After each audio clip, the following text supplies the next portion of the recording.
Hey, Brian from SnakeBytes here. Being an animal guy, I get asked tons of questions. So I'm going to take the time and answer the most frequently asked ones in this week's show. You're watching SnakeBytes.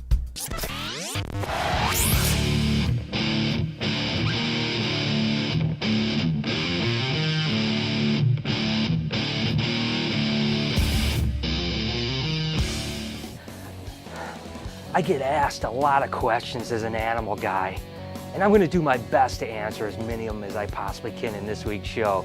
But the first question I always get asked is, how do you handle a mean snake? Something like this king rat that already is making me leak is certainly known for being an aggressive animal, and as you can see, she is fired up. And like I said, I'm kind of bleeding all over the place. But the truth is, some animals are known to be tame. They have an individual that's just a little bit cantankerous. The best way to handle even a mean snake like this king rat is to do it with confidence. If you just pick that animal up and you're handling it as if you're not gonna get bit, you can certainly tell there's a lot less chance of getting bit than if you go in there and you're afraid of the animal. Now, not all animals are known to be mean, and there's other techniques, but the first part is certainly handling an animal with confidence. Look at what a beauty she is.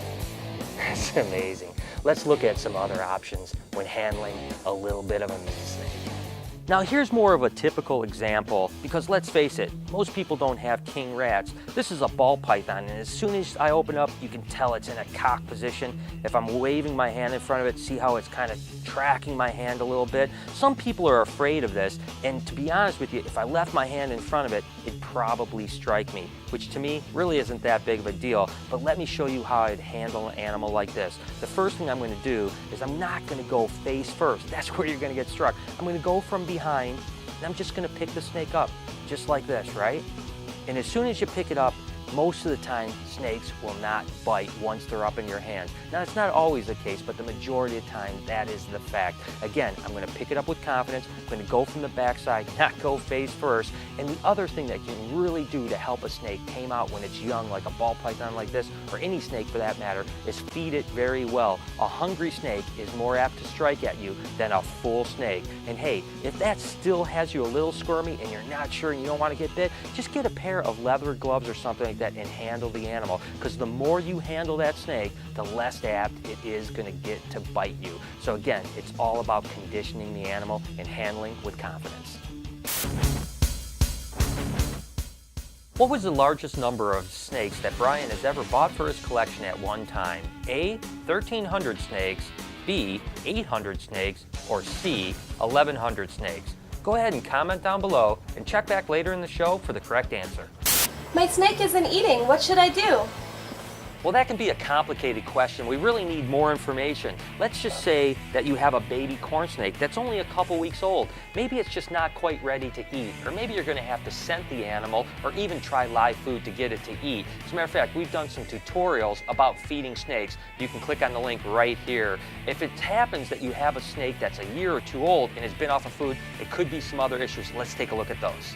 Now, if you have a ball python that happens to be about a year old, 600 to 1,000 grams like this pastel clown right here, they often go off of food. It's what we call a 600 to 1,000 gram wall. For whatever reason, a lot of ball pythons will raise up to about this size, and then they just want to take a break from feeding. It can sometimes go on for a month, sometimes it goes for 2 or 3 months. There's nothing to really worry about as long as the animal's completely healthy, just like this snake does. Now, one of the tricks we use to get them back onto food is oftentimes we'll offer them really small meals, like if it's eating a rat, we'll offer it a live mouse, and also we'll try African soft-furred rats. A lot of times it spurs them back onto food, and once they eat 1 or 2 live meals, they're back on their normal feeding and they get going from there. But if you have an adult snake that's off of food, there's a couple things that could be going on there too. Let's take a look.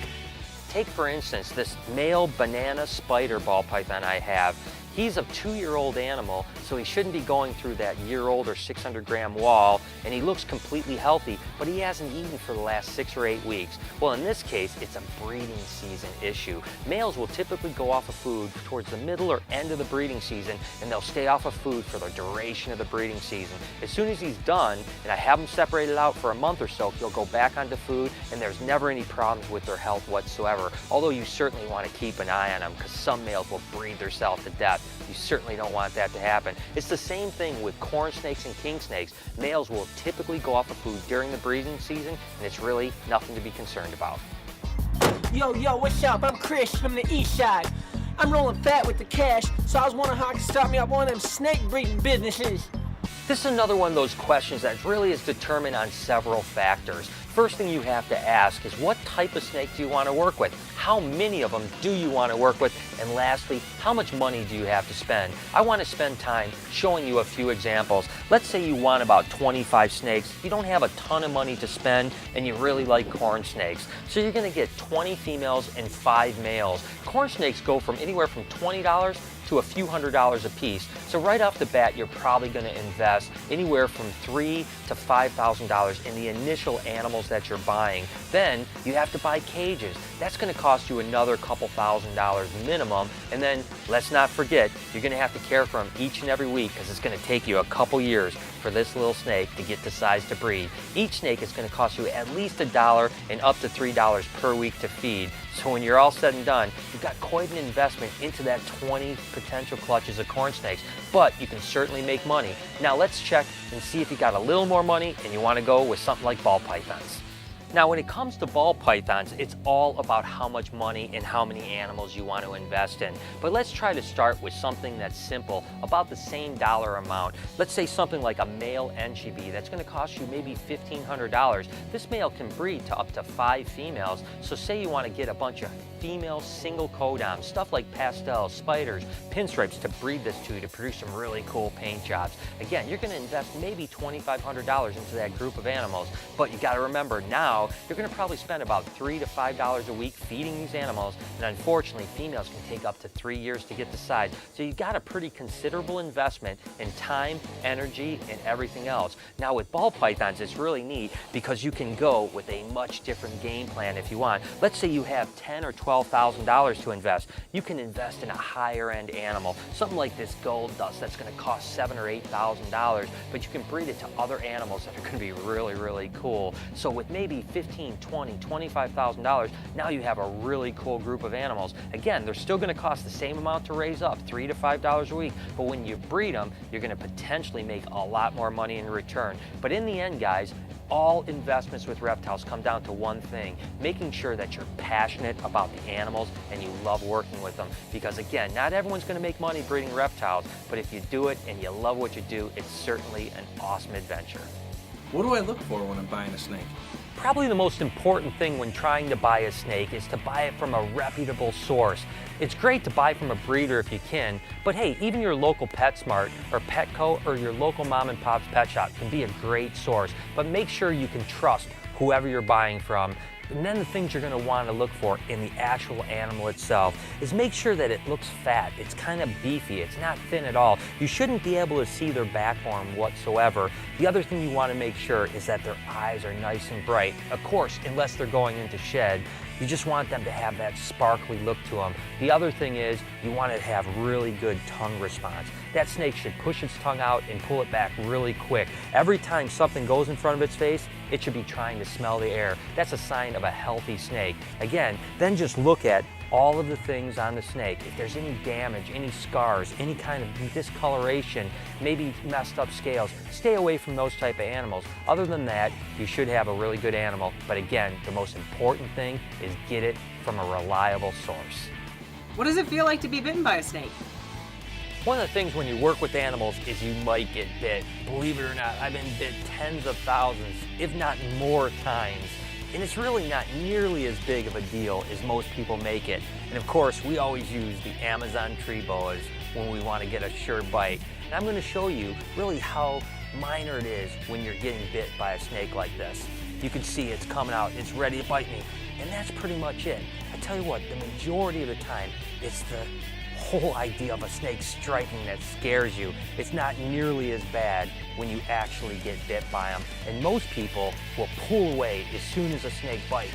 That's the worst thing you can do, because as you're pulling away, you're not only potentially having the snake rip a tooth out, which could be dangerous to the animal, but you're also tearing your skin.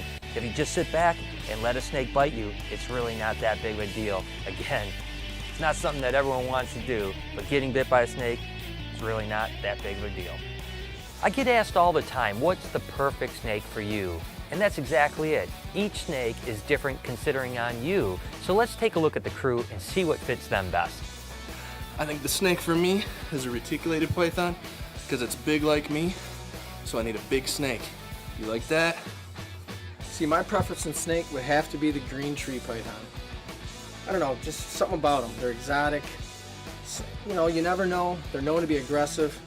So at any time I could take a bite, and I'm kind of that way too, you know, a little crazy side me. So yeah, this is my snake choice. I feel like the snake that I relate to the most would probably be a king snake, because I'm pretty cool and people generally tend to like me, but sometimes I turn into a raging who decides to eat my boyfriend. My preference is a corn snake because they're cute, cuddly, friendly. They love nature and trees, and what girl doesn't love a pink snake curled up between her legs at home? Alright guys, I think the snake that best fits me is a Mexican black king snake. Well, because you guys are racist.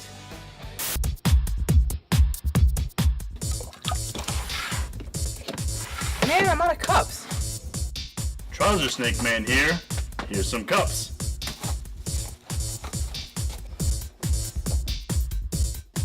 Oh, fiddlesticks, I'm out of mice. Here you go, ma'am. Thank you, Trouser Snake Man.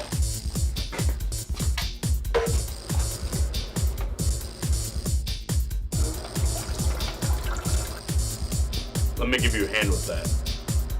Alright guys, it's been getting really nice and warm outside. We've been spending a lot of time out there having barbecues, and you know, the only thing that really bothers me is you get the ketchup and the mustard out, and it's got that crusty crap on the top, and it's just so gross. I want to know what really grosses you out. Leave a comment below and let us know. So there it is. I hope you guys enjoyed the show and I was able to answer some of the questions that might have been on your mind. And speaking of that, if you ever have any questions for me, make sure to hit me up over on Facebook and Twitter at SnakeBytesTV. Till next week, you've been watching Snake Bites.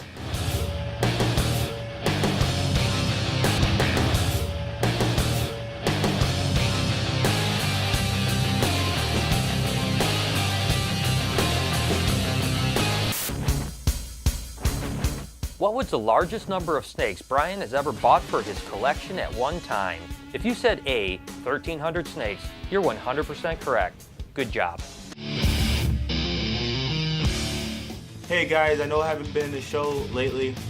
I ended up taking a job at working in construction, but I still love you guys. I'm going to be popping in every so often. You can't get rid of me that quick.